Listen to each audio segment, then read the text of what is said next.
आप देख रहे हैं रेड लाइन इस्लामाबाद स्टूडियो से। क्या पाकिस्तान मुस्लिम लीग नून इमरान खान की पीटीआई से बातचीत करने को तैयार है? क्या मियां मोहम्मद नवाज शरीफ दोबारा से पार्टी की सरबराही अपने हाथ में लेकर बागडोर संभाल कर हुकूमत की पॉलिसी पर असरअंदाज होने के लिए तैयार हैं? क्या नून लीग के अंदर से ये जो आवाज़ें उठती थीं कि हालिया इंतखाबात के अंदर उनके साथ भी धांधला हुआ है, वो आवाज़ें बंद हो जाएंगी या सर चढ़ कर बोलेंगी? इनमें से तमाम सवाल और इसके अलावा पॉलिसी के सवालों के जवाब देने के लिए हमारे पास राना तनवीर हुसैन साहब मौजूद हैं, जो सीनियर पॉलिटिशियन हैं, पाकिस्तान मुस्लिम लीग नून को रिप्रेजेंट करते हैं, वफाकी वज़ीर हैं बराए industries and production, national food security and research. आपका बहुत शुक्रिया जी राना साहब, आपने हमें ज्वाइन किया। तो आप बातचीत पीटीआई इमरान खान वाली पीटीआई की हम बात करें तो तैयार है? राना सनाउल्लाह जो है वो हमें प्रोग्राम में भी बता चुके हैं, एक और इंटरव्यू में कहा जी कि नवाज शरीफ पहले भी तैयार थे, अब भी तैयार। तो तैयार हैं आप बातचीत के लिए?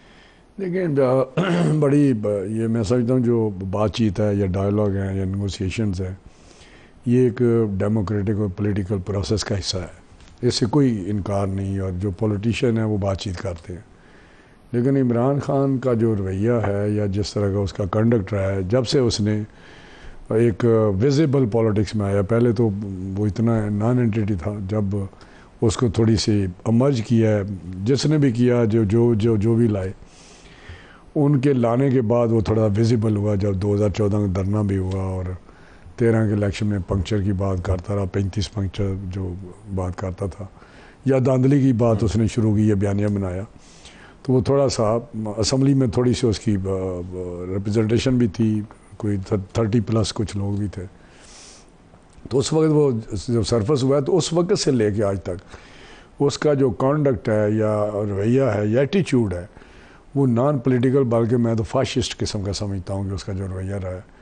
बैकिंग उसको थी एस्टेब्लिशमेंट की, और वो जिस तरह उसने किया, जो अंदाज़ अपनाया, वो जो 13 से 18 तक का दौर था वो आपके सामने है। और उसके बाद जो उसकी अपनी गवर्नमेंट आई, उसमें भी जो उसने तरीक़ेकार किया, वो मैं समझता हूँ कि किसी भी पॉलिटिकल बंदे के लिए या मैच्योर बंदे के लिए, या किसी समझदार या जिसको आप समझते हैं कि सेंसिबल बंदा जो होता है, जो एक आम तौर पे एक आप बेंचमार्क समझने कोई अंडरस्टैंडिंग वाला, वो ये नहीं काम करता। अब भी उसी तरह चल रहा है काम। मैं अगर कहूँगा कि उसने पाकिस्तान के मफाद को नुकसान पहुँचाने की कोशिश की, कोई मौका हाथ से जाने नहीं दिया, कोई मौका ऐसा नहीं जाने दिया जैसे पॉलिटिकल इंस्टेबिलिटी क्रिएट ना हो। ताकि जब अदम एतमाद हुआ, वोट नो कॉन्फिडेंस, उसमें उसका जो कॉन्डक्ट था या उसके बंदों का, स्पीकर का, डिप्टी स्पीकर का या प्रेसिडेंट ऑफ पाकिस्तान का, वो भी आपको पता क्या हुआ। तो आपकी पार्टी राना साहब इसके ऊपर यक ज़ुबान होने में फिर एक स्टैंस क्यों नहीं? मैं उस पर आने लगा हूँ, लंबी शायद अब मैंने उसका जवाब दे रहा हूँ। तो उसको देखते हुए जो राना सनाउल्लाह साहब ने बात की है, वो बात करते हैं मियाँ नवाज शरीफ साहब जब आए लंदन से, तो उन्होंने बड़े खुले दिल से, उन्होंने तो यहाँ कहा कि मैं बिल्कुल आपको, ये हल्फन वाली बात है, उन्होंने कहा कि मेरे अंदर कोई बुग़्ज़ नहीं है, जो भी मेरे साथ हुआ। लाहौर में स्पीच में भी उन्होंने कहा, लाहौर की स्पीच उन्होंने कहा, जो भी मेरे साथ हुआ है, जो इन्होंने विक्टिमाइज़ मुझे किया, जो साजिश की, जो पाकिस्तान को नुकसान पहुँचाया, मैं उसको पीछे छोड़ रहा हूँ और मैं आगे बढ़ने के लिए आया हूँ और मैं बातचीत करने के लिए सबके साथ तैयार हूँ। वो यकीनी तौर पे नवाज शरीफ साहब नो बिकम, आप उनको जानते हैं शुरू से ही, तो मैं समझता हूँ no he become statesman, not a politician. वो कौम को इकट्ठा करना चाहते हैं, साथ लेके चलना चाहते हैं, विजनरी लीडर है। तो मैं समझता हूँ कि वो आगे बढ़ना चाहते थे, अब भी बढ़ना चाहते हैं। तो अभी क्या पॉलिसी है? अभी मैं समझता हूँ जब तक इमरान खान अपनी उस रियलाइजेशन ना उसको हो जाए, उसको एहसास ना हो जाए कि मैंने एक सिस्टम के अंदर रहना है, मैंने एक कॉन्स्टिट्यूशन है, एक अदारे हैं, पार्लियामेंट है, अदलिया है, इस्टेब्लिशमेंट है, जो भी आप कह लें, वो इम्पोर्टेंट, सारे अदारे अपनी जगह इम्पोर्टेंट होते हैं। उनको आप टेक ऑन इस तरह नहीं कर सकते। अगर आपके साथ हो तो बिल्कुल अच्छे हैं, इलेक्शन कमीशन साथ हो तो बिल्कुल अच्छे हैं, अगर सुप्रीम कोर्ट साथ हो तो अच्छे हैं, फैसले उनके हक में आए, ना आए तो इमरान खान तो रवैया तब्दील नहीं करना, वो तो अगर नहीं करना तो इसी तरह चलता रहेगा। फिर क्या इस तरह से मुराद क्या है? डायलॉग फिर किस तरह करें? ठीक, डायलॉग इस रवैये के साथ डायलॉग क्या बैक करना है? डायलॉग क्या नेगोशिएशन बैक तो नहीं हो सकती ना। नेगोशिएशन होती है कि ये इश्यूज़ ये है, इसमें बैठते हैं, को रिजॉल्व करते हैं, कुछ पीछे हटते हैं अगर हम इतना फील करें कि बाकी उसकी डिमांड ठीक है, या वो समझे कि भाई ये सिस्टम चलाना है हमने। अगर सिस्टम को वो सैबोटाज करता है, उसको डीरेल करता है, उसको पाकिस्तान में इंस्टेबिलिटी क्रिएट करता है, इकोनॉमिक क्राइसिस क्रिएट करने की कोशिश करता है, जो उसने की, जेनुअनली उसने एफर्ट की, जो कभी IMF को लेटर लिख रहा है, कभी जो दूसरे मामला है, असम्बलियाँ डिज़ोल्व कर रहा है प्रोवेंशल, कभी नेशनल असम्बली डिज़ोल्व कर रहा है, कभी 9 मई का वाक़या कर रहा है। मैं समझता हूँ इस रवैये के साथ, इस कॉन्डक्ट के साथ, इस प्रोग्राम के साथ किस तरह आगे बढ़ा जा सकता है। तो नवाज शरीफ की जमात जो है इस रवैये के साथ डायलॉग ज़ाहिर हो नहीं सकता, आप कहते हैं अमली तौर पर पॉसिबल नहीं है। पॉसिबल ही नहीं है। लेकिन आप क्या गवर्न कर सकते हैं इमरान खान के साथ एक मुसलसल, अगर इमरान खान की जमात लड़ाई की कैफियत में है, एहतजाज की कैफियत में है, फसाद फैलाने की कैफियत में, तमाम चीज़ें जो आपने की, आप गवर्न कर लेंगे? नहीं, देखिए, गवर्नेंस जो है ना, वो इन रवैयों से या इन सिलसिलों के साथ उसका कोई लिंक नहीं है। मैं आपको बताऊँ, एजिटेशन ये फेजेज़ हैं वर्ल्ड के, आप देखेंगे कभी ट्रेड यूनियनिज्म था, कभी स्टूडेंट्स का, आप तो मैं लंबी तारीख की बात कर रहा हूँ, कभी सोशलिज्म आया, कभी कम्युनिज्म आया, कभी ओपन मार्केट की बात, फ्री मार्केट की बात हुई, कभी इकोनॉमिक फेजेस चलते रहे। लेकिन ये जो फेज जा रहा है दुनिया में ग्लोबली, वो एजिटेशन का है। आप देखेंगे कि एजिटेशन हो रही है, अमेरिका में हो रही है, यूके में हो रही है, यूरोप में हो रही है, हर जगह हो रही है। तो ये साथ साथ अब चलता रहता है सिस्टम के साथ। Now it become almost part of system. अगरचे बिजनेस कम्युनिटी जो है, जिनसे आपके प्राइम मिनिस्टर की मुलाकात हुई कल कराची के अंदर, वो भी इसरार यही कर रही है, जब एक बड़े डीन है बिजनेस कम्युनिटी के, उन्होंने प्राइम मिनिस्टर से सवाल किया, हम ज़रा थोड़ा सा सवाल चलाना चाहते हैं ताकि कॉन्टेक्स्ट बन जाए कि जी आप इंडिया से भी हाथ मिलाएं और उसके बाद जो डयाला जेल में उससे भी हाथ मिलाएं। तो प्राइम मिनिस्टर साहब ने उसका जवाब नहीं दिया। ज़रा सुनते हैं कि प्राइम मिनिस्टर साहब ने क्या कहा। तो बिजनेस कम्युनिटी के ऊपर भी मैं आऊँगा कि वो भी इसरार कर रहे हैं, तो इसरार क्यों कर रहे हैं, सुनाइएगा जी। आपने और हाथ हमारे पीपल्स पार्टी के साथ मिलाया, आपने और लोगों के साथ मिलाया, उसके अच्छे नताइज जो है। IMF से हाथ ना मिलता तो इनसे किस तरह हाथ मिलते हैं? तो मैं चाहूँगा कि 2 और हाथ मिलाएं आप। 2 और हाथ जो है मैं सजेस्ट करूँगा आपकी जो है वो सबमिशन कि एक जो है हमारे पड़ोसियों से हाथ मिलाएं जो आप काम कर रहे हैं इसके ऊपर। आई थिंक उसके भी जो है वो बहुत अच्छे नताइज आएंगे, इंक्लूडिंग इंडिया, मैं समझता हूँ। और आप ये कर सकते हैं कि इंडिया के साथ भी जो है मामला को ठीक करते हैं। दूसरा, जो अडयाला के बासी हैं उनके साथ भी आप हाथ मिलाएं, वहाँ भी मामलात को जो है वो बेहतर करने, और वो आप कर सकते हैं। आई थिंक ये अगर बेसिक चीज़ जो है हो जाती है तो मैं समझता हूँ कि बहुत जो है वो बेहतरी आएगी। अच्छा, इसमें वैसे सवाल का जवाब तो आप देंगे। दिलचस्प बात मैंने नोट करा था, जो उनके पीछे साहब खड़े हुए हैं, इतनी ज़ोर से दोनों मामलात के ऊपर सारे हिला रहे हैं, जिससे मुराद ये है कि बड़ी तायद के साथ वो, चले इंडिया के मामले को तो हम डिस्कस कर लेंगे, वो तो हम, ये बिजनेस कम्युनिटी भी कह रही है आपको। नहीं, देखिए, दोनों इश्यूज़ पे अगर बात करें तो इंडिया में देखें, एक जो सोच है वो ये है कि इंडिया के साथ, क्योंकि एक हमसाया है, ट्रेड हमारी होनी चाहिए, और साथ साथ हमारे उनके जो इश्यूज़ हैं वो चलने चाहिए। जैसा कश्मीर का बहुत बड़ा हमारा मसला है, और भी मसले हैं उनके साथ, बट सबसे ज़्यादा ये है कि कश्मीर का जो हमारा एक इशू है उसको हम कहते हैं रिजॉल्व करें, और ये 47 से ऑनवर्ड हुआ है। और ये एक दरीना आर्गूमेंट है, होता रहता है कि हिंदुस्तान के साथ कैसे हम बैलेंस क्रिएट कैसे, वो दोनों चीज़ें, कुछ का ख्याल है कि ये साथ साथ चल सकती हैं, कुछ का ख्याल है कि इसको थोड़ी देर के लिए आप कोल्ड स्टोरेज में डाल दें for 10 years, for 20 years, economically progress करें और ट्रेड शेड करें। और क्योंकि ट्रेड उनके साथ करना, इसमें नो डाउट कि वायबल है, बड़ी एक फिजिबल है और अच्छी चीज़ है, क्योंकि इंडिया से अब भी कोई चीज़ आती है तो वाया दुबई आती है, या किस तरह होता है। लेकिन बड़ा सवाल राना साहब का कलामी है कि वो इंडिया आपसे बात करना चाहेगा या नहीं करना चाहेगा, ये भी इशू है ना। सिर्फ ये मेरा अपना ख्याल है कि मोदी का एक अपना एक सोच है जो लेके चल रहा है। वो एक्सट्रीमिस्ट जिस तरह होते हैं, वो हिंदूइज़म पे चल रहा है, या तवा जो उनका एक है सिलसिला, उसको वो लेके चल रहा है, जैसे इलेक्शन पे उसका बेस है। लेकिन उसके बाद पहले तो यह है कि क्या हम इस नतीजे पहुँचते हैं कि हमें बात करनी चाहिए, लेकिन टर्म्स पे करनी चाहिए। ये इश्यूज उनके, लेकिन अगर हुआ तो वो आगे से आपके ख्याल में रिस्पॉन्ड करेंगे? मेरा ख्याल है उनके पे बहुत प्रेशर होगा, उनकी बिजनेस कम्युनिटी का। इशू तो यही है ना, ट्रेड का इशू है, हमारी इकोनॉमिक एक्टिविटी का इशू है, और तो इशू कोई ऐसा नहीं है उनके साथ तलकात हम जो भी है आपको पता है, हमारे दरीना उनके साथ मकाम है, मतलब एनिमिटी है। और उस पर और दूसरी तरफ ये है कि नहीं, जब तक कश्मीर का रेजोल्यूशन ना हो नहीं कर सकते। जहाँ तक दूसरा अडियाला का बासी, मैं भी इसके ऊपर अल्फाज के चुनाव पर मुझे बड़ी हैरानी हुई है कि अडियाला कोई जगह नहीं है, कोई टूरिस्ट रिजॉर्ट नहीं है, वो मुजरमान की जगह है जो जुर्म की सज़ा पा के वहाँ पे जाते हैं। वो बासी नहीं है, वो कैदी है। लेकिन जाहिर है कराची की कम्युनिटी का एक अपना रवैया। So your take on this, Adiala का बासी। देखिए वही मैं भी उस पर बात करना चाहता था कि अडियाला का जिस तरह उन्होंने किया है, हो सकता है उनका एक अपना भी है, ज़रा ज़ुबान उनकी शाइस्ता है, कराची वालों की बिज़नेस कम्युनिटी भी है, लेकिन असल शायद उनके ज़हन में भी ये है कि वो बासी है, क्योंकि जिस तरह वो रह रहा है, जिसको जो फैसिलिटीज़ हैं, मेरा ख्याल है बाहर उसको शायद इतनी ज़्यादा ना हो, या आप मुझको उस तरह का खाना ना मिलता हो। किसी वक्त वो 2 मुर्गे रोज़ खाता, जो रिपोर्ट सबमिट हुई है वहाँ अदालत में भी, और उसको मटन मिलता है, उसको एक्सरसाइज होती है, उसको कमरे 5-6 गिरा के उसको बेहतरीन जगह दे दी है। और आपने जेल काटी, आपको ऐसी ये मैं आपको बताऊँ, मेरी जेल, मैं आपको यहाँ बता रहा हूँ, मैं 90 दिन रहा हूँ सेल में, इनिशियल 90 दिन। वहाँ कोई बिजली का बटन नहीं था, एक पंखा था, हज़ार की लाइटें तो थी जो 24 घंटे जलती थी, ज़मीन पे सोता था, साफ़ थी, कोई चीज़ नहीं थी, मैं पीछे अपना बाजू रख के रात सोता था, कोई नहीं। मैंने 90 दिन कभी सूरज नहीं देखा। मैंने आपको बता रहा हूँ, ये पता नहीं किस तरह। फिर मैं जेल चला गया। जेल में 9-12 का सेल था, 9x12, जिसमें एक चारपाई थी और उसके पीछे कोई वो जो कमोड नहीं था, इंडियन टॉयलेट था।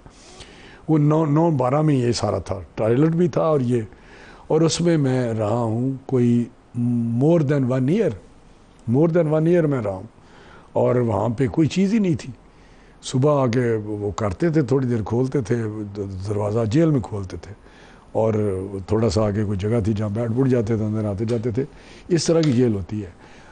मुझे 90 दिन एक लंगर का दाल पतली मिलती थी और 2 रोटियां मिलती थी साथ, और नीचे से देते थे, नीचे से।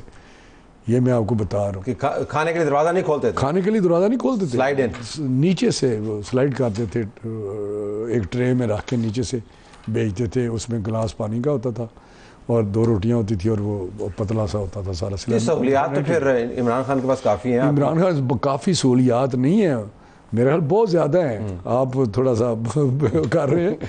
वो जब मैंने देखा 2 मुर्गे खा रहा है, सारा कोई खा रहा है, तो मेरे ख्याल हम भी जेल चले जाए। तो कहने का मकसद है, उसके साथ देखिए बिजनेस कम्युनिटी का अपनी अप्रोच है। वो चाहते हैं कि स्टेबिलिटी आए, पॉलिटिकल स्टेबिलिटी आए मुल्क में, ताकि बिजनेस प्रोग्रेस करे, इकोनॉमिक प्रॉस्पेरिटी हो। उनको क्यों नहीं लग रहा कि स्टेबिलिटी है? स्टेबिलिटी देखिए, इसको क्यों, क्या एक चीज़ तो है ना, अगर आप उसको कहें कि उस तरह की स्टेबिलिटी है जिसका कंड्यूसिव एक होती है सारी एटमॉस्फेयर बिजनेस के पॉइंट ऑफ व्यू से, तो वो नहीं है। अगर वो इसकी वजह से नहीं है, तो वो तो टेररिज्म की वजह से भी नहीं है। मुझे बताएं, टेररिज्म की वजह से कितना हमारा कभी कभी जो वाक़या होता है, चाइनीज़ परेशान होते हैं, हमारे दोस्त, हमारी बिजनेस कम्युनिटी पीछे हट जाती है, इन्वेस्टर आ नहीं रहे, नहीं ना, ये आपको पता है ना कि इन्वेस्टर जो है फॉरेन इन्वेस्टमेंट वाले, वो इन्वेस्टर शाये हो जाते हैं। तो इवन डोमेस्टिक इन्वेस्टर जो है वो भी शाये हो जाता है। तो मैं समझता हूँ ये जो बात है, ये बड़ा उसके बहुत उसका क्वांटम जो है इंस्टेबिलिटी का, ये जो पॉलिटिकल इसने क्रिएट किया, वो उसका मुकाबले कुछ भी नहीं है। अगर हम वो दहशत गर्दी जो मियाँ नवाज शरीफ साहब ने ख़त्म की 13 के बाद बिल्कुल ज़ीरो कर दिया, और इनके वो दहशत गर्द छोड़ने की वजह से, जो इमरान खान ने छोड़े, उनकी वजह से आपको पता जेलों में वो रहा किए, उनकी वजह से अगर ये काम शुरू हुआ है, तो we are more worried about that. तो ये तो चीज़ें, एजिटेशन एक कॉन्स्टिट्यूशन राइट भी है, पीसफुल एजिटेट कर सकते हैं, वो मज़दूर भी करते हैं, स्टूडेंट भी करते हैं, पेंशनर भी करते हैं, PhD डिग्री वाले भी करते हैं कि हम। तो लिहाजा आपके ख्याल में स्टेबिलिटी जो बिजनेस कम्युनिटी को दरकार है वो मौजूद है, भले उनके परसेप्शन में नहीं हो, लेकिन उसके लिए अडियाला के पास हाथ में। मैं उस तरह नहीं कहता कि बहुत ज़रा अच्छे हालात हैं, लेकिन होने चाहिए, लेकिन उस तरह की नहीं है जिस तरह वो तसव्वुर करते हैं। उससे तो बहुत ज़्यादा हमें चाहिए कि हम फिक्र करें अपने प्राइम मिनिस्टर साहब ये जवाब दे सकते थे, वो सीधा जवाब देते नहीं आगे से। नहीं, सीधा जवाब इसका काबीना में बैठे उनको बताया करें ना, आपने इतना जबरदस्त जवाब दिया है उसका। अगर नहीं, आपने अपने पॉइंट ऑफ व्यू दिया है ना, अपना पॉइंट ऑफ व्यू, वहाँ बहस तो नहीं करनी ना किसी से, सुन ली बात, रजिस्टर होगी और वो जो भी सोचेंगे बेहतर फैसला करेंगे। एक हमारे point of view business community का, क्योंकि एक बहुत बड़े बिजनेसमैन है, टाइकून है, उनकी तरफ से आया, आप जिस तरह जानते हैं, तो वो रजिस्टर होगी हमें। अगर मैं टाइकून हूँ तो आप भी मुझे जवाब नहीं देंगे?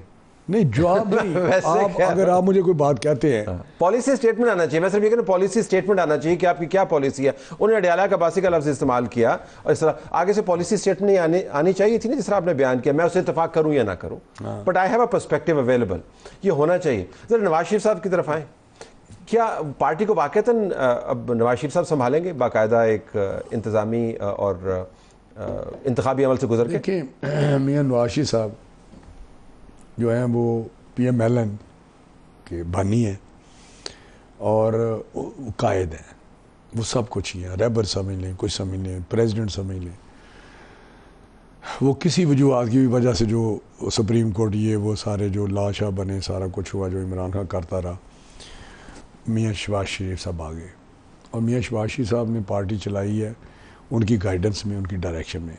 वो कायद हैं, वो सदर बनना चाहे सदर बने, वो कायद के तौर पर रहना चाहे, वो सब कुछ ही हैं PMLN के।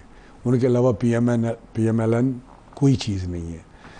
देखिए, सीरियस मूव है ना इस वक्त के उनको पार्टी का बाकायदा सदर मुझे जो बनाया। रियली नहीं मुझे पता। राणा साहब, आपको नहीं पता होगा तो किसको पता होगा? मैं आपको बताऊं कि एक हमारा इजलास हो रहा है मई में, किसी वक्त मैंने डेट पढ़ी है कि जनरल काउंसिल का 11 मई को है। 11 मई को है, तो 11 मई को उधर पता चल जाएगा कि, क्योंकि मियां नवाज शरीफ साहब बहुत सारी चीज़ें उस तरह इतनी बहुत पहले इजहार नहीं करते, तो पता चल जाएगा। अगर वो चाहें तो बिल्कुल हम बेहतर परफॉर्म शायद पार्टी करें, लेकिन अब भी जो मियां नवाज शरीफ साहब ने कहते हैं वो हो जाता है, हो नहीं जाता। उनकी ही डायरेक्शन, पॉलिसीज, उनकी सोच, उनका जो प्रोग्राम है। तो काबीना के सिलेक्शन में पूरी तौर पर नवाज शरीफ साहब 100% जो मिनिस्टर बना, जिस चीज़ को 100% 100% काबीना उन्होंने बनाई है।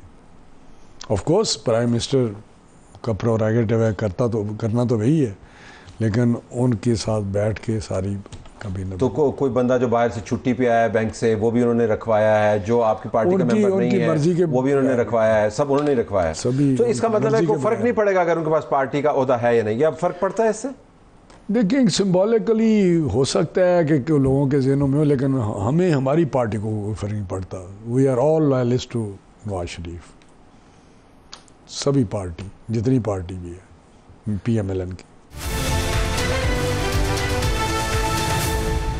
आपकी पार्टी के अंदर से ये क्यों आवाज़ आती है कि नवाज शरीफ साहब को प्राइम मिनिस्टर नहीं बनवाया गया इलेक्शन हरवा के? आपके अपने ज़िले के जो एक नुमाइंदा हैं जो हार गए, उन्होंने कहा कि पता नहीं कितने करोड़ में सौदे हुए हैं और आपने उसका डिनायल दिया। ये राणा साहब ने भी मेरे प्रोग्राम में कहा कि गुजरात जो है वो फारिग करवाया गया, गुजरावाला फारिग करवाया गया। अपना उन्होंने कहा कि मैं सही आ रहा हूँ, फैसलाबाद के बाद सीटें। इसके ऊपर आपकी क्या पॉलिसी है और क्या व्यू है आपका? नहीं, जो पता नहीं, आप क्वेश्चन में तो बहुत गुडमुड हो गया, लेकिन जो ये है कि कोई हराया गया या हारा या कोई ऐसी तफरीक नहीं है। मियां नवाज शरीफ के सारे लॉयलिस्ट हैं, उन्हीं के साथी हैं। जो जीते हैं वही उनके साथी हैं, जो हारे हैं उनके साथी हैं। और मेरा ख्याल है कि मैं समझता हूँ मैं सबसे बड़ा उनका साथी हूँ, सबसे बड़ा साथी हूँ और पुराना तरीन साथी हूँ। 85 से ऑनवर्ड उनके साथ खड़ा हूँ।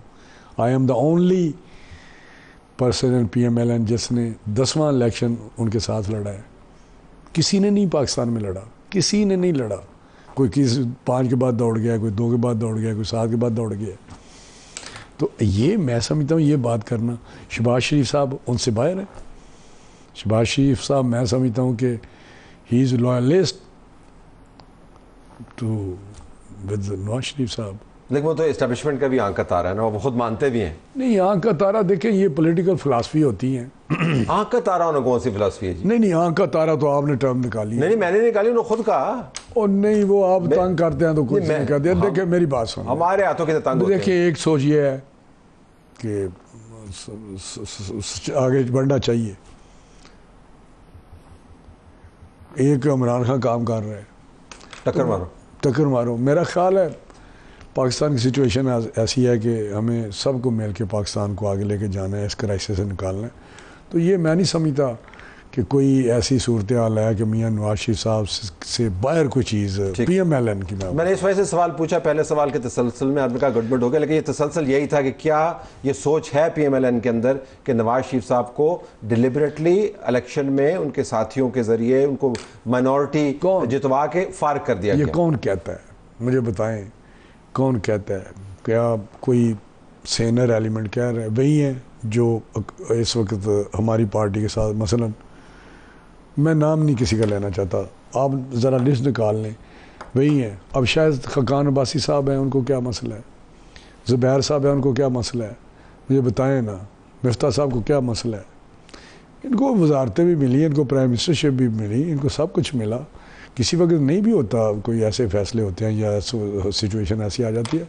तो मैं समझता हूँ कि पार्टी जो है उसको ज़्यादा मुकद्दम होती है बनिस्बत सेल्फ के, अपनी ज़ात से पार्टी आगे होती है। आपने तीनों को नाम लिया, मैं समरी फॉर्म में बता दूं उनको क्या मसला है, क्योंकि मुझे पता है कि उन्होंने मुझसे शेयर किया। वो कहते हैं जी कि आप बिल्कुल फौज के थल्ले लग के आपने हुकूमत ली है। शायद खकान को ये मसला है, वो उनका बयानिया ये है जी कि ये बहुत कॉम्प्रोमाइज। जब ये उस वक्त जब प्राइम मिनिस्टर साहब 16 महीने की गवर्नमेंट थी, शहबाज साहब बने थे, उस वक्त उनको क्या मसला था? अगर उनको बनाते तो ठीक था। PMLN ये छोड़े, मैं मेरे दोस्त हैं सारे, ये बात नहीं मैंने करनी। अगर गवर्नर किसी को बना दें तो ठीक है। ज़ुबैर साहब, मैं समझता हूँ असल इशू क्या है। मिफ्ता साहब ये कहते हैं जी मुझे निकालने का तरीकाकार ठीक नहीं था, यही उनका इशू है ना। ओपनली TV पे कहते कि जी तरीकाकार मुझे निकालने का ठीक नहीं था, कहते मुझे बुला के इज्जत से कहते थे। तो ज़ाती मामला है, कोई असूली मामला? 100% पार्टी को उन्होंने पीछे छोड़ा है और ज़ाती मफाद पे चले गए हैं। कुछ हारने वाले समझते हैं ठीक आ रहे हैं, वो पार्टी के साथ हैं। खुरम दस्तगीर है, बड़ा स्टालवर्ड है, बड़ा ठीक ठाक बंदा है, उसका देखें। बहुत सारे लोग, आप शेर अली का कभी आपने बयान सुने? बेशुमार, इट्स लॉन्ग लिस्ट। हार जीत होती रहती है, चलता रहता है सिलसिला, और उसको बंदा ऐसा बयानिया बना दे कि पार्टी डैमेज हो। मैं समझता हूँ ये बड़ी ज़्यादती है। तो पार्टी के साथ कोई हाथ नहीं हुआ इस इलेक्शन में? जो हुआ ठीक हुआ? पार्टी के साथ देखें, सही नतीजा आया। मैं समझता हूँ कि जिसकी हमें तोक्को थी कि हम जीतेंगे, हमें ये था कि हम बड़ी क्लियर कट अक्सरियत हमारी होगी। हम 2/3 मेजॉरिटी का भी बयानिया देते रहे कि 2/3 मेजॉरिटी हमारी आएगी, लेकिन अंदर हमारी यही बात थी कि हम वाज़िया अक्सरियत से जीत जाएंगे। मैं आपको बता रहा हूँ, ऑनेस्टली मैं बता रहा हूँ, सारी पार्टी की असेसमेंट मेरी असेसमेंट थी और मैं बड़ा कॉन्फिडेंट था कि हम वाज़िया अक्सरियत से जीत जाएंगे। लेकिन जो तोक्को थी, मसलन मेरा ये था कि सारे सर्वे, सारी हर चीज़ ये थी 1 वे इलेक्शन है और मेरी 1 लाख की लीड होगी। वो 20,000 पे आ गई, क्योंकि वो जो वोट पड़ा है, जो खामोश वोट जिसको कहते हैं, जो भी हुआ है वो ऑब्जर्व हो गया, उसमें ऑब्जर्व कर गया। इतनी स्पेस थी कि वो ऑब्जर्व कर गया। आप समझ गए ना? जिन सीटों पे 5-10 हज़ार का मार्जिन कम था, वहाँ पे वहाँ ऑब्जर्व नहीं हो सका। जो मेरा एनालिसिस है, वहाँ ऑब्जर्व नहीं हो सका। वहाँ पे आपको भी ज़्यादा एनालिसिस आपने किया होगा, मुझसे बेहतर किया होगा। जो मैंने देखा है वो तो ये था। तो आप तवक्को जो आपने बताई वो थी कि सिंपल मेजॉरिटी आपके पास आ जाएगी। बिल्कुल। और the best case scenario was 2/3। Best case scenario was 2/3। ये भी मेरे ख्याल में ये था कि ये भी हो सकता है, क्योंकि जो उस वक्त से जो थी सिचुएशन वो ऐसी ही थी। लेकिन मैं कहता मिनिमम यही था कि वाज़िया अक्सरियत हमें मिल जाएगी। लेकिन वहाँ से आपकी अब अक़लीती हुकूमत है, इन द सेंस कि आपके पास नंबर नहीं है, पीपल्स पार्टी की वजह से आप बने हुए हैं। तो ये मुश्किल है आपको कि कहाँ पे आपने 2/3 के गिर्द अपनी उम्मीदों का एक अंबार लगाया और कहाँ पर आप अक़लीती हुकूमत हो? गिवन सिचुएशन जो हमारे यहाँ सिचुएशन है इस वक्त, उसमें तल्ला साहब ज़रूरत है कि सारे मिल के हम चलें और इस इकोनॉमिक क्राइसिस जो है, जो बड़ा संगीन किस्म का, ऐसे निकालें मुल्क को। आम आदमी बड़ा मुश्किल में है, प्राइसेस जो हैं बहुत ज़्यादा हैं। अब वो बहुत सारी लंबी बात है कि इस वक्त इकोनॉमिक सिचुएशन क्या है। जैसे रात दिन शहबाज साहब मेहनत कर रहे हैं, उन्हें पहले भी 16 महीनों में एक ही टारगेट था, डिफ़ॉल्ट से बचाना है। रेड लाइन पे खड़े थे, बच गया।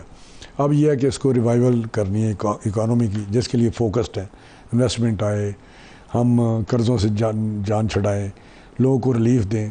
ये सारी चीज़ें इंशाल्लाह आप देखेंगे 1 साल के अंदर अंदर आपको चेंज नज़र आएगी, विजिबल आपको इंडिकेटर्स मिल जाएंगे अच्छे हैं। अक़लियती हुकूमत क्या डिसाइसिव पॉलिसी में ले सकती है? मैं उस पर अब आने लगा हूँ। ये है कि अगर बेहतर हो, लेकिन ये पार्लिमानी सिस्टम में कोलिशन गवर्नमेंट दुनिया जहान में होती है, अपना अपना मंशूर होता है। इवन यूके में 1-2 दफ़ा आपको देखा है कि वो जो कंजर्वेटिव थे वो लेबर के साथ मिल के भी उन्होंने, यूरोप में हर दूसरे मुल्क में हो रहा होता है, बहुत अरसे तक हिंदुस्तान में इंडिया में होता रहा है और होता हो फिर किसी वक्त हो सकता है। मलेशिया में सारे जहाँ भी पार्लिमानी सिस्टम है या इस तरह के गवर्नमेंट्स हैं, प्रेसिडेंशियल सिस्टम तो और होता है, तो वहाँ पे ये सिस्टम चलता है और वो बड़ा सही तरीके से चल रहा होता है। तो यहाँ भी हम बड़े देखें 16 महीने की 13 पार्टियों के साथ हमने गवर्नमेंट बनाई, वहाँ पे 5 या 6 मेंबर्स की अक्सरियत से थी। और मुझे याद है एक इलेक्शन हुआ जहाँ पे कांग्रेस हार गई और वहाँ कोलिशन गवर्नमेंट बनी, गौडा थे, वो 1 वोट के साथ कांग्रेस की सपोर्ट 82 उनके मेंबर्स थे, 82 MPs थे उनके, लोकसभा के मेंबर 82 थे कांग्रेस के। उन्होंने उसके साथ सपोर्ट की और बीजेपी को बाहर करके उन्होंने कोलिशन गवर्नमेंट बनाई, 1 वोट पे खड़ी रही और चलती रही। बहुत सारे क्यों लीग वाले ने जब तक वो निज़ाम नहीं हुए थे वो पंजाब के अंदर छोटी सी जमात जमाली साहब वाली, जमाली साहब वाली जहाँ पेट्रियाट बनाया गया और सारा कुछ हुआ, वो 1 वोट पे चलती रही। अनलेस कि उसको खुद उन्होंने निकाला मुशर्रफ साहब ने, वो उससे फ़र्क नहीं पड़ा। लेकिन चलना और मौसर होना 2 डिफरेंट चीज़ें। मैं समझता हूँ कि इस वक्त मौसर है क्योंकि हम क्लियर कट इस वक्त जो बैठे हुए हैं कंफर्टेबल हैं। हमारे साथ जो गवर्नमेंट में है वो MQM है, IPP है, वो QQ वाले हैं, तो वो मेरा ख्याल है हमें 166 है शायद चाहिए, पहले 172 या 176 चाहिए थी 16 में, अब सीटें कम हैं और हम इस वक्त 178 हैं समथिंग, कोई इसके 180 के करीब है। तो उससे हम बेहतर हैं और 2-3 के साथ चला रहे हैं। 2-3 पार्टियां हमारे साथ बैठी हुई हैं। पीपल्स पार्टी हमें सपोर्ट कर रही है, उनको कॉन्स्टिट्यूशनल पोस्ट कुछ करना पड़ता है उनको। मसलन गवर्नर का मसला तो चल रहा है ना पंजाब के अंदर, वो गवर्नर अपना मांग रहे हैं। KPK के अंदर उनके अपने अंदरूनी मामला है, कौन गवर्नर बनेगा, लेकिन खुश तो करना पड़ता होगा ना। नहीं, खुश नहीं है कि उनके साथ अंडरस्टैंडिंग उस तरह चल रहे हैं, लेकिन हमारी ये ख्वाहिश है कि वो कैबिनेट में आ जाएं तो अच्छा है। वाकईतन आप चाहते हैं कैबिनेट के अंदर है, क्योंकि कैबिनेट के अंदर अगर वो आ गए तो आपके लिए काफ़ी मुश्किल हो जाएगी। अभी तो बाहर रह के तनकीद करते हैं। नहीं, आप वाकयातन वाली इतनी सख्त बात करते हैं। वाकयातन एक पॉलिटिकल प्रोसेस हम चाहते हैं आ जाए। नहीं, मैं फैसला साजी के हवाले से जानना चाह रहा हूँ कि आपके लिए फैसला साजी करना जो है एक बड़ी जमात की मौजूदगी में। आप मुझसे, मैं एक अहम मेरी जिम्मेदारी है, मैं क्यों वैसे कोई ऐसी स्टेटमेंट दिलाना चाहते हैं। हम कंफर्टेबल होंगे नहीं होंगे, लेकिन हम पॉलिटिकली चाहते हैं कि वो आपके साथ आ जाए। और जब प्राइवेटाइजेशन का मामला तो उनका तो बड़ा वाज़ेह है, आपको तो वो हिलने नहीं देंगे। फिर मैं इस वजह से प्राइवेटाइजेशन तो हम कर रहे हैं और देखिए वो उनका एक अपना स्टांस है, चलता रहेगा। इस वक्त आप मुझे बिल्कुल शहबाज शरीफ कराची वाले लग रहे हैं। नहीं, आप टीवी पे मुझे कोई ऐसी स्टेटमेंट ना दिलाएं। मैं आपसे कोई स्टेटमेंट नहीं चाहता, मैं तो एक प्रैक्टिकल प्रॉब्लम की तरफ प्रोग्राम बंद हो जाएगा तो मैं आपको बता। अच्छा, ठीक है।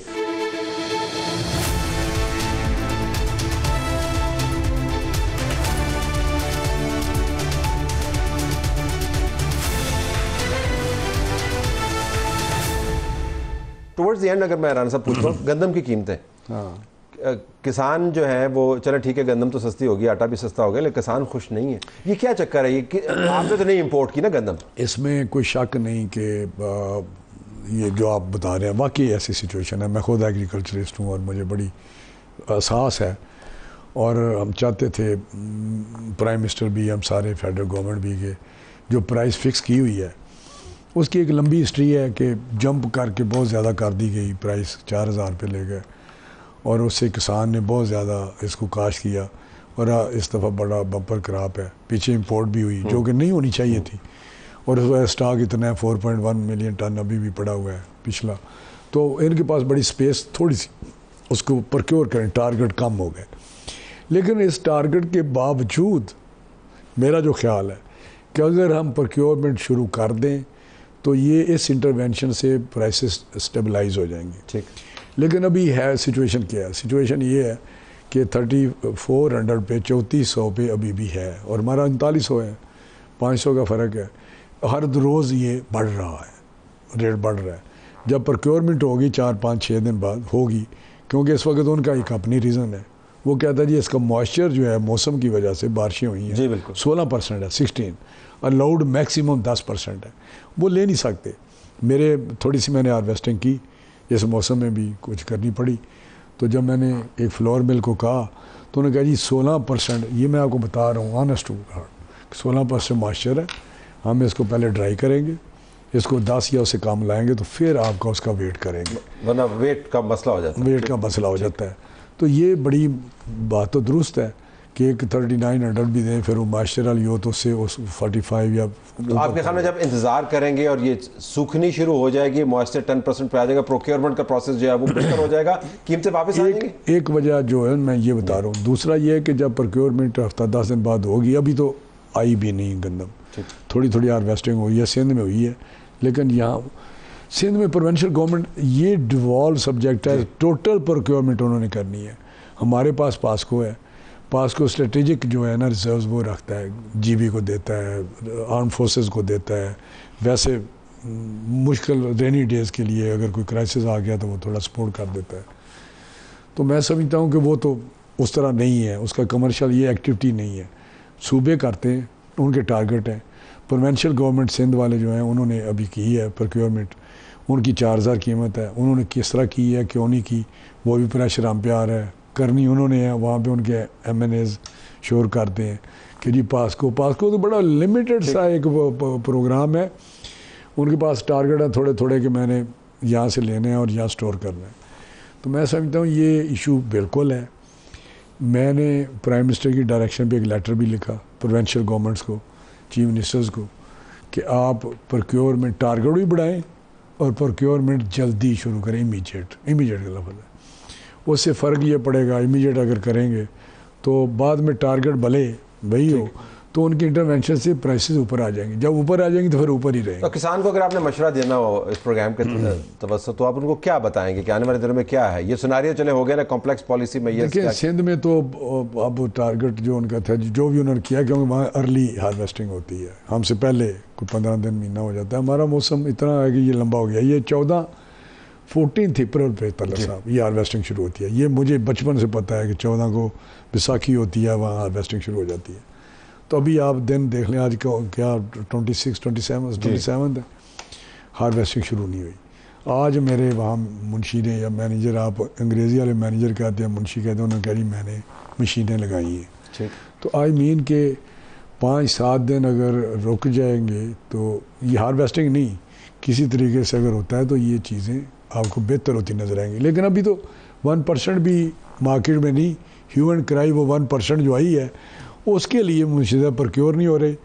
आड़ती जो है वो पैसे नहीं, थोड़ी कीमत दे रहा है, फ्लावर मिल वाले एक्सप्लाइट कर रहे हैं, जो मिलों वाले हैं कि सस्ती खरीद लें। और हमेशा जो अर्ली आता है ना जी हार्वेस्टिंग से क्रॉप, वो सस्ता ही होता है, क्योंकि उस वक्त तो लेने वाला कोई नहीं होता ना। इन्होंने प्रोक्योरमेंट हमेशा ट्रेडिशनली थोड़ी रुक के जब पीक पे हार्वेस्टिंग जाती है तो शुरू करते हैं।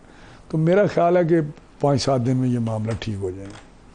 पाकिस्तान की फूड सिक्योरिटी की सूरत हाल आपके ख्याल में ठीक है? क्योंकि आपके पास चार्ज भी है, क्योंकि यूक्रेन की जंग के बाद जो है ना बहुत मार्केट्स अनस्टेबल हैं, तो हमें अपने दाने जो हैं, और वैसे भी हम वाटर स्ट्रेस कंट्री भी हैं, और फूड की सिक्योरिटी तो प्राइमरी सिक्योरिटी। तो आप जब अब आपके पास चार्ज है तो आपकी प्रोजेक्शन क्या है? अभी हैप्पीली प्लेस या मुश्किल? बिल्कुल मैं बड़ा मुतमईन हूँ, और इसलिए कि ये फूड सिक्योरिटी का चैलेंज सारी दुनिया में है, इसको बहुत बड़ा चैलेंज जो आप बात कर रहे हैं, और सारे मुल्क परेशान भी हैं, फोकस भी है। हमारे साथ बातचीत कर रहे हैं राइस की, बहुत सारे मुल्क कर रहे हैं। हम राइस में बड़े सरप्लस है, एक्सपोर्ट करते हैं, बहुत ज़्यादा करते हैं, बहुत और ज़्यादा स्पेस है, और ज़्यादा हम कर सकते हैं, करना चाहिए हमें। वीट में हम सरप्लस हैं, हम मतलब सेल्फ सफिशेंट है, कोई उसमें इशू नहीं है, और जब भी ज़रूरत पड़ी और ज़्यादा हो जाएगा। हमारी पॉपुलेशन बढ़ती है, लेकिन हमारे पास टेक्नोलॉजी के ज़रिए और हमें मॉडर्न जो एग्रीकल्चर है उस पर जाना चाहिए।